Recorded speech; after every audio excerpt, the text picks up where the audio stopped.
would say no more than usual. Spirit don't run the most tactical brand of CS in general. They need their players hitting their shots. In this game, a lot of the time they weren't. I do wish there was faster changes in the way they were playing, because when you actually watch this game, FaZe had a game plan that they ran with, and Spirit didn't adjust the way I wish they would. But at the same time, they were also having individuals just make misplays. I think the system is the problem I really have with this team. It seems like people will say that's more Holly than it is Chopper, which maybe is a problem with Chopper. Maybe you want your IGL to be more involved in the system, or maybe the rumors around that it is more Holly than Chopper just aren't even true. But watching this team since picking up Tanier, they've been a little bit rigid, I think, in the way they're playing some of their defaults. And I think FaZe had some ability to read that. Simply put, Spirit did not adjust effectively in this game. But more importantly, their players just weren't making plays on an individual basis, and I think that's much more important. You usually see when things are going wrong, you're going to have Donk, you're going to have Shiro, you're going to have Tanier, you're going to have these top players making great plays,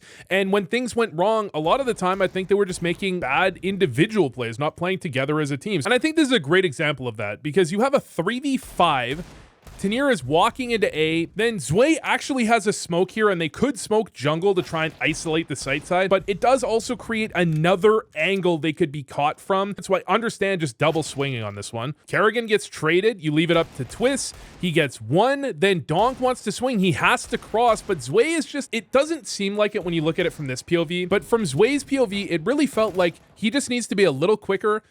Twistzz takes a shot there. That's the last player. You need to help Donk cross a little bit later, but he takes a while to realize, and he's not quite wide enough to actually fight with Donk. And this is just one where I think if Zwe is a little wider on the peak there, maybe Shiro could be a bit faster on the flank when they realize it's the only player and the bomb just dropped. It's a bit of an uncoordinated situation, but you can't really fault them that much for those types of things when they do have a couple of roster changes recently, and that's certainly not on Chopper. Well, except for the fact they were running into A with 20 seconds left, I guess you could blame Chopper for that part. I think it was a reasonable situation he put his team in. But I mean, this is a 10-2 half after winning the pistol round. Spirit just can't get anything going, and sometimes there is a level of winning out when things are going your way that it's easier to call when things are going well. Certainly Twistzz is having himself a hell of a game in this series, in this map. You're having some individual misplays. This is one where, you know, you want Zwe on the B side. You want him to get something done if possible, but he really needs to not die, because the play is a little bit telegraphed. If Zwe dies, they know Apartments is almost certainly clear, and he just ends up getting kind of isolated here, going for a little something, trying to get a frag. Kerrigan clears it out. It's obviously empty, which means they can full focus on the other side. Donk sets himself up. I feel like Donk gets the kill here, or at least one of these kills, more often than he doesn't. It's not that it's the easiest engagement of all time, but it's certainly one where I expected Donk to get one just because he's Donk. But then you have Twistzz on the perfect rotation as well, takes down the bomb planter, and Chopper is just nowhere to be found. He's on the other side of the map, can't get anything done, and you have a 2-1 scoreline. Again, I think FaZe came into this one with a pretty clear plan on what they thought Spirit would be weak with, what they might approach, how they might approach this game early on in the half. Initially, they go for this play. Rain hard clears out ramp. You have the support of Brokey. Then he's got a smoke for the following rest of the entire round. And this is one of the several things really that FaZe are doing in this game. In this case, holding utility for quite a while. They actually, I mean, they smoke off Palace, but other than that, they've got Rain with the smoke here jiggling. They're not all that worried about a Palace lurk coming out aggressively without making contact on the other side of the map or somewhere in middle. First, they're not even playing a B player. They're fully pivoting over to actually try and deal with mid. Brokey can't find the initial entry, but that's not too worrisome, as you still need something done in the middle of the map before you can really go for the exec. So eventually, Rain spots one out, drops the smoke, and the timing is just a little off here. Because of the timing of that smoke, Chopper is going to end up isolated in mid. As these smokes go down, there is no pressure on A because that smoke is still up on A ramp. So they can and do have plenty of time to actually isolate the fight in mid, take Chopper down, at which point you know this A exec is most likely coming out. I mean, it's either an A exec or a B pop. Kerrigan spots one out in Palace. They can get the rotate over very quickly. Donk has a reasonable engagement there. I mean, it's actually It's a losing engagement against Rain towards default, but that's one that I think Donk wins. And it's another one that I think Donk wins a lot of the time. And it's not like Donk was having a terrible game, a terrible series, but he wasn't winning these majorly disadvantaged engagements that Donk often wins that will turn rounds like that. Donk gets that kill on Rain, and it doesn't matter nearly as much that it was a little bit obvious what was going on, which again, by the way, you could blame that on Chopper, but I think when you look at it, it really comes down to the timing on the mid util versus what was going on at A. They weren't on the same page. I don't think that's always the IGL's fault. I think that comes down to a team problem, right? But in this one, Donk does get a kind of ridiculous kill. He gets ahead of a utility. He gets the kill on Kerrigan, but they just don't have the utility. They don't have the ability to actually take the bomb site. I mean, looking at this, they call a pretty effective strat. Kerrigan is completely alone. Brokey isn't there in time. You have Chopper has the option to go up short. They get B site control. They just can't convert it. It's as simple as that. And I think when it comes to a force buy in this type of spot, there's nothing you can really say badly about the way this round played out. I don't think this was necessarily the plan in the round. When you actually look at the way the round played out, Donk got ahead of a piece of utility, probably made an individual play there, got them the bomb site, and then they have to go from there. And you can't blame them for losing with pistols in that situation. Maybe they could have had an extra smoke, but that's really kind of guesswork at that point. So you go into the following gun round, 5-1 down already. FaZe are really loving, this is, again, I said they had several things they were trying to do in this game. They keep throwing the double nades in mid, kind of thinking that Spirit, after one nade, are going to expose themselves. They're not ready for the second nade. I mean, most teams aren't most of the time. And I think a majority of this half, their entries, when they get them, come off of that second nade, either at top mid or at bottom mid. But you have the instant reaction here. Donk coming through Palace. There's a kill in mid. He wants to make an aggressive play. Brokey is just completely aware. Is that Chopper's fault? No. I mean, again, only in as much as you could blame Chopper or Holly for any of their losses, that you could say, well, I don't like their system, which people have and do sometimes say, that you don't think Chopper calls the greatest game when they win. I think that's fair. But when I look at this one, when I look at people reacting to this, I just see people reacting as if this is what makes Chopper a bad IGL. And I just think this is obviously not Chopper's best performance in terms of IGLing, but is this Chopper showing himself to be a fraud? He couldn't call his way out of this one?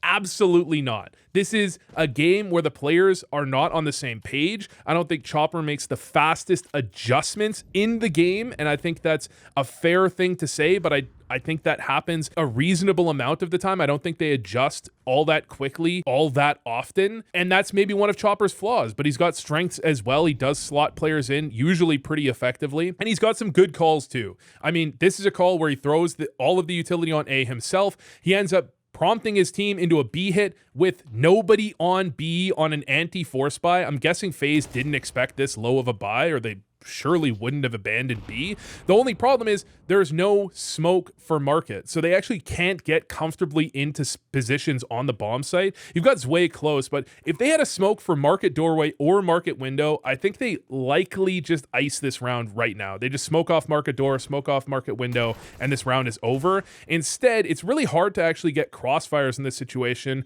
They know Donk is bench. He swings out. Brokey's there, just doesn't miss the shot. That's all he has to do. And then you need some heroics because you've got Chopper. Unfortunately, I think he did take individually. I think actually individually is the main place I think you can actually criticize Chopper, that his individual level is often not what you would hope for it to be. And he sometimes does, especially on CT sides, get targeted. In fact, there was a time period where he was getting targeted a lot. I think that's kind of backed up. I think he's been targeted a lot less recently. He's done a better job against those targets. So I think you could argue he was a little slow on the rotate, and that might have made an impact on the round. But again, I think the calling and the individual play are slightly different aspects that you can criticize him for on different levels. And most people, when I see them criticizing Chopper, it's for the IGLing recently. Although the combination of problems, saying his IGLing isn't good enough to make up for his fragging, I've thought is a fairly reasonable take. It's just that, I don't know if I've always bought into it. However, we've got another gun round. This is a 4-man stack on A. Kerrigan dies on B. This is Zwei. This is one of the things he does add to their T sides. He can go for these plays and find openings. Kerrigan walks into it with an op. I think he's supposed to get that a lot of the time, but Zwei hits an instant headshot, and it's just going to be an instant conversion. I mean, Chopper ends up falling on the other side of the map, but this round, they're not even going to go for it. And that's, I think, one of the realities when you look at FaZe, the way they play this game, is that they do a good number of gambles, and you can say they have good reasons for some of their gambles. Maybe they have some anti-stratting, maybe they have some reads, but at the same time, some of their gambles are just gambles, and they do just happen to work out. This one, I think, makes a lot of sense, and in fact, this is what I was saying. I think they took a little too long to adjust. That's exactly what I was thinking about there, which is that FaZe, like 3 or 4 rounds already, have been doing this kind of like re-nade play, and you're still having, not only was Chopper vulnerable for the second shot where he died, but he should have died on the first one too. Brokey just missed. Then Donk gets aggressive knowing he lost a player. He thinks, okay, there was a nade, there was 2 people window, maybe this play is empty, but Rain is right there, gets the kill. I think Donk even misses the jump onto the ledge as well. And then you just have a 4v2 where you already know the play that's happening. You know the plan was to go for a B split. Tanir's not ready for the player below him. Shiro left in 1v4. There's just really nothing. I think, does he just get spammed through the wall somehow? Nothing to really be done there. After losing, I mean, it kind of goes like dominoes, right? You have the first play go badly, and Donk makes a reaction based off of that, based off the information he has. It goes badly, and the round just kind of topples.